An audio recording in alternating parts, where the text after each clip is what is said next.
ស្ដីពុកម៉ែបងប្អូននិងហ្វេនទាំងអស់គ្នាថ្ងៃនេះខ្ញុំមកធ្វើម្ហូបទៀតហើយថ្ងៃនេះក៏មុខម្ហូបពីរមុខដែលទៀតហើយបងប្អូនថ្ងៃនេះខ្ញុំស្ងោរម្រះហើយនេះជាម្រះផាន់ខ្ញុំទិញពីម៉ូតូលម៉កហើយនេះក៏ជាត្រីក្រហមអញ្ចឹងណាហើយនឹងសាច់ជ្រូកហើយនឹងមួយទៀតគឺធុងមាន់បងប្អូនអើយធុងមាន់ហើយនឹងសាច់ជ្រូកហ្នឹងខ្ញុំយកវាមកច្រាមដើម្បីញាត់ចូលក្នុងម្រះអញ្ចឹងណាហើយត្រីនេះខ្ញុំយកមកឆាជាមួយសៀងហើយនឹងត្រកួនហើយនេះក៏ចាប់ផ្ដើមហាន់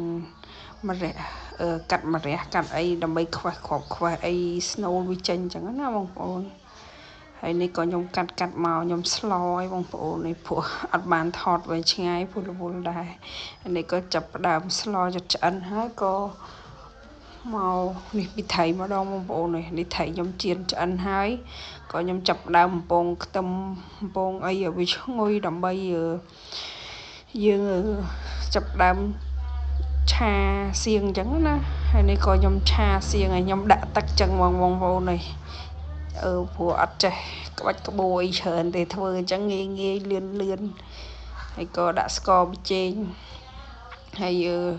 ភីងខ្យងអញ្ចឹងទៅណាបងប្អូនព្រោះសៀងវាប្រៃស្រាប់ហើយអត់ដាក់អំបិលអត់ដាក់ទឹកត្រីអីទេហើយក៏មកងាស់ឲ្យវាឃីងទឹកបន្តិចក៏ខ្ញុំចាប់ផ្ដើមដាក់ត្រីចូលដើម្បីវាចូលជាតិ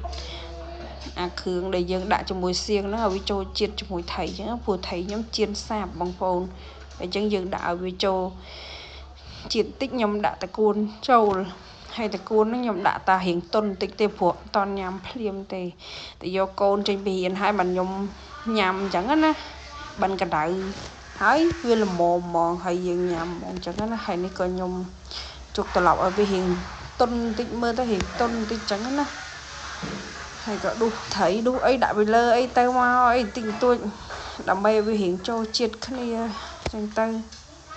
ហើយក៏ខ្ញុំចាប់ផ្ដើមខពោះឆ្អិនហើយនេះក៏ខ្ញុំកាត់ទៅយកកូនហើយក៏ខ្ញុំ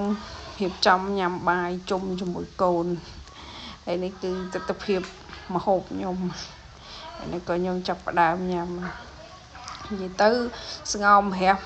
ប្រហែល4ផ្លែនោះគឺផឹកងាយគឺអស់ហ្មងនិយាយទៅចូលចិត្តដែរស្ងោរម្រះហើយម្រះហ្នឹងគឺម្រះធម្មជាតិយើងម្រះសែមែនខ្ញុំដឹងថាធម្មជាតិមិនធម្មជាតិតែគាត់ថាម្រះសែគេដាំនៅយើងអញ្ចឹងណាតែអញ្ចឹងរូបរាងវាក៏មិនសូវស្អាតដែរហើយល្វីងអត់ដូចម្រះគេអត់សូវល្វីងទេហើយរៀងស្អាតម្រះយើងវារៀងល្វីងអរគុណច្រើន